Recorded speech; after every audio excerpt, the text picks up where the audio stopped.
No, bagong gising tayo mga kapigmates. So, ito yung mga alaga natin. Sa mga inahin natin, straight grower po tayo dito ha. Straight grower sa mga alaga nating inahin. Pero, ang ating gamit na feeds ay B-Pro. So, B-Pro po ang gamit kong feeds sa lahat ng ating inahin.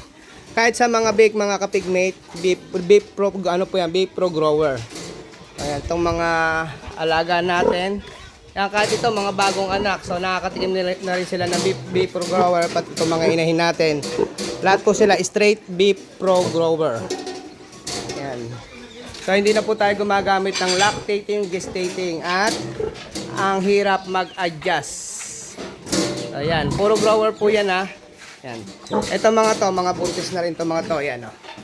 Yan. Ito yung huling dalawang na-EI natin. Itong dalawang to. Ito, nakalimutan ko kailan mga laki yan, pero malapit na rin yan. Tapos nandito. Yan. Ito. Uy. Yan. Yan yung mga buntis natin. Yung ano natin, gilt. May gilt tayo dito. Yung dati, nung ano pa siya, big pa siya. Sa ulit, ngayon, malaki. Sabi na natin siyang gilt. So, ayan. Ang ganda ng katawan niya, no? B-Pro grower pong pakain natin dito. Mga ano na lang to, 5 months pwede na siyang pa-EI kasi ito ay 2 months na. Yan. 5 buwan pa, matagal-tagal pa bago natin pakinabangan ang ating inahin. Yan.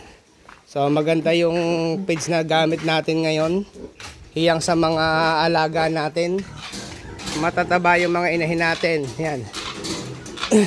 Tapos sa mga biik malulusog, so hindi tayo nagkakaproblema dito sa mga